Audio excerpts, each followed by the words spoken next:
राजस्थान की भीषण गर्मी में एयर कंडीशनर ही राहत का इकलौता जरिया दिखता है, लेकिन जैसलमेर में सोनार किले के भीतर 377 साल पुराने प्रवेश द्वार को ठंड के लिए एसी की जरूरत नहीं पड़ती। देखिए इस रिपोर्ट। राजस्थान की भीषण गर्मी में एयर कंडीशनर ही राहत का इकलौता जरिया दिखता है, लेकिन जैसलमेर में सोनार किले के भीतर 377 साल पुराने प्रवेश द्वार को ठंड के लिए एसी की जरूरत नहीं पड़ती।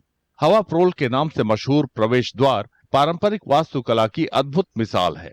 राजस्थान की भीषण गर्मी के बावजूद यहाँ का वातावरण प्राकृतिक रूप से ठंडा रहता है। इसे 17वीं सदी में महारावल मनोहर के शासनकाल में बनाया गया था। उस समय इसका नाम रंग प्रोल था। बाद में हवा ठंडा करने की असाधारण क्षमता के कारण यह हवा प्रोल या पवन द्वार के नाम से मशहूर हो गया। इतिहासकार बताते हैं कि इस चमत्कार की वजह हवा के पैटर्न और वास्तुशिल्प डिजाइन के बीच समन्वय की गहरी समझ है। जो पुराने जमाने में लोग जो थे या इंजीनियर्स थे या गजदर जिनको कहा करते थे, वो प्रकृति के अनुसार जो है वो निर्माण कार्य किया करते थे। अपने प्रकृति के अनुरूप निर्माण कार्य करते थे।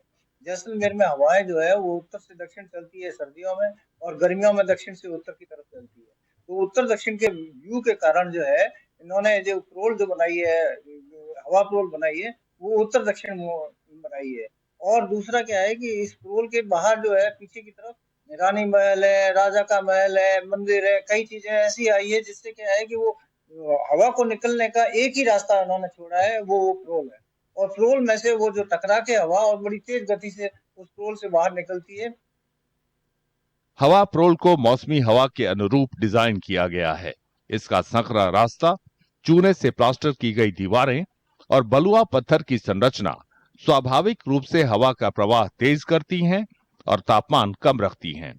बाहर का तापमान बेशक 45 डिग्री सेल्सियस से ऊपर हो, लेकिन प्रवेश द्वार के छायादार अंदरूनी हिस्से असाधारण रूप से ठंडे रहते हैं। यही सदियों पुराने वास्तुकला की खासियत है।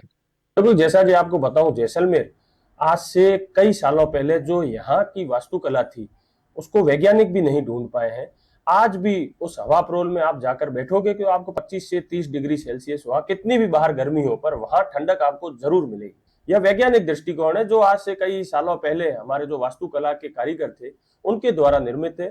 तो पर आज का विज्ञान ऐसी चीजें नहीं बना पाएगा। पीढ़ियों से किले के अंदर का जीवन रेगिस्तान की तपिश से परे है। सोच समझकर बनाई गई संरचनाओं से सार्वजनिक जगहों पर चिलचिलाती गर्मी का असर नहीं पड़ता। जैसलमेर का किला जब बना, पहले आंधियां खूब चलती थी और रेत के टीले थे चौके चारों तरफ में। तो पहले इसकी जो बनावट है वो इस तरह से बनाई गई कि यहाँ क्रॉस वेंटिलेशन से हवा निकलती रही।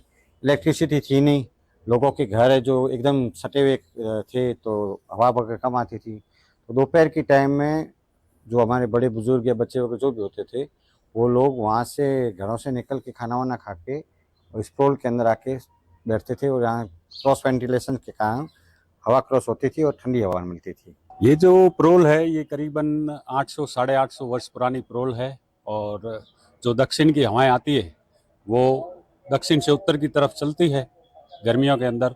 तो ये जो चूने का काम हुआ है, जो वो हवाएं क्रॉस वेंटिलेशन से जब निकलती है और वो चूने से टच होती है तो वो धीरे धीरे जो क्रॉसिंग रहती है तो वो ठंडा हो जाता है क्योंकि क्रॉस वेंटिलेशन से।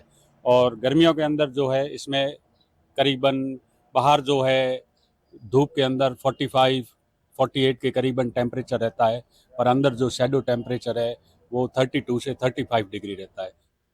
इन दिनों बढ़ते तापमान के बीच ठंड पहुंचाने के बेहतर और टिकाऊ समाधानों की तलाश जोर शोर से की जा रही है, लेकिन हवा प्रोल इस बात का सबूत है कि सदियों पुरानी वास्तुकला ने वो कर दिखाया है जिसे पाने के लिए आधुनिक प्रणालियों को